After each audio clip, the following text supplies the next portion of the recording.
Okay, so this is going to be a set and lighting breakdown of what we created for one of our clients here in Color Studios for a really beautiful high-end custom interview look. So first of all, let's talk about the set itself.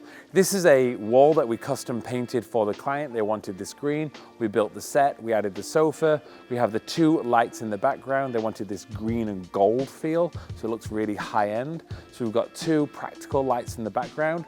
We've got two custom pieces of, well, one custom piece, one purchased piece of artwork for the background, then a couple of just highlight elements like frames and things in the background as well as a rug here. So I'll put some screenshots up so you can see what this ended up looking like.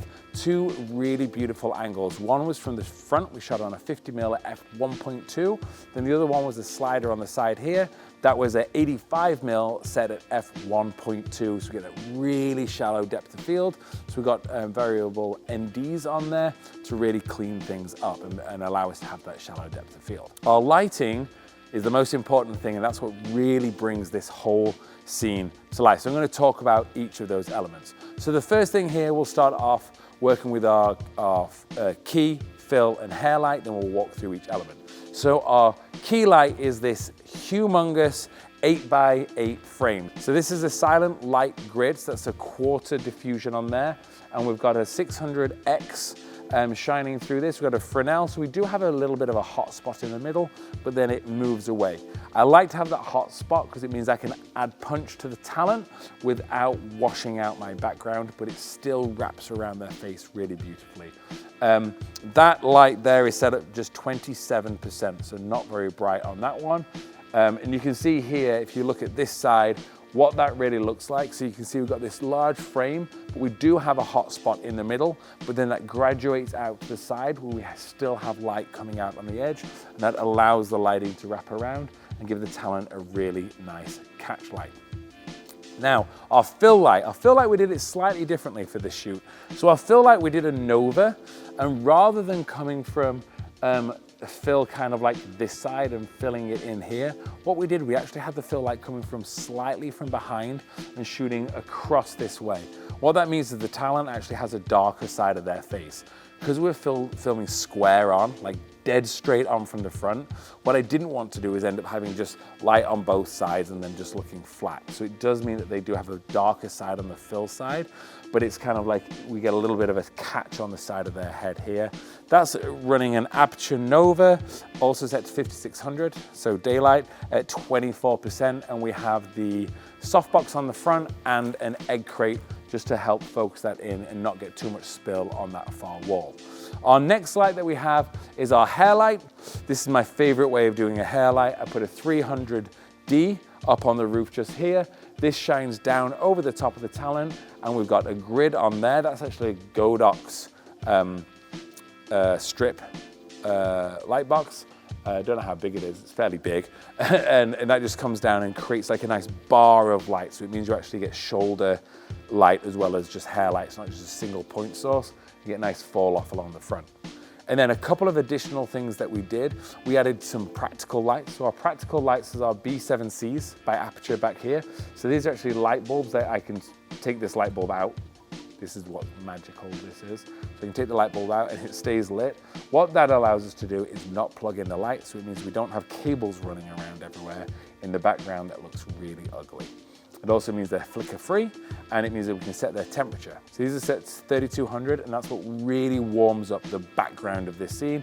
And we have two of those in here. Now the final thing we have going on, if you look at this painting, it's nice and bright. So that's got some light, and we've got the lights bouncing off here and the lights bouncing off here. But what we noticed was this picture here was looking really dim in the back, and this corner just looked dull. And what we actually did was we actually put a light on here. And I'm going to stay here for this and just demonstrate this one light. You can see I can turn it off and turn it on, and we have no bleed of light, no shadows being cast. We're literally using up this side here is a 300D light with a spotlight mount. What do we have? The 19 degree, the 20 degree, something. One of the fixtures on the front. It's the middle one, right? So the middle one on there, and we're pointing it, and we've just carved that light in from all angles just to hit that frame perfectly. And what it does is it just pops those lights really nicely. So if we wrap around this way so you can see what's in the background, I'll demonstrate essentially what all of these lights do as individual items. So I'm going to turn off our lights from behind so you can see this is our fill light. Now it's going to go really dark, so our fill talent's really dark, but if we lighten this up, now you can see this fill light, and you can see what's happening is it's Rembrandt lighting, so really well lit on this side, and we've got a little bit of a catch light just underneath the eye here. That's how we're having that wrap around. But the scene, although it's brightening the exposure back there, we're not hitting that wall, which is really nice. The next thing, we're gonna add in our fill. Our fill, you can see, is just hitting this far side, hitting the back side of him just here, but we're not filling in the side here, which is giving him some really beautiful depth. The next thing, in fact, let's just show you that one. Just that one, there you go. So we're just hitting in here, hitting nothing on this side at all. The next one is the hair light. So you can see, as I light this hair light, it's actually washing his shoulders on both sides and the hair itself. And by doing that, it means that we get this beautiful fall off over his shoulders. Looks really beautiful. The next thing, let me put my fill back on so you can see me, is our accent lights in the back. These are the B7Cs. You can see if I turn the other lights off, these are just lights that are just lighting up the background. Looks really, really beautiful. And then the very, very last light that we have, I'll actually demo it as its own, is this one over here. I know I'm really dark, but you can see this here is how we actually light this picture perfectly.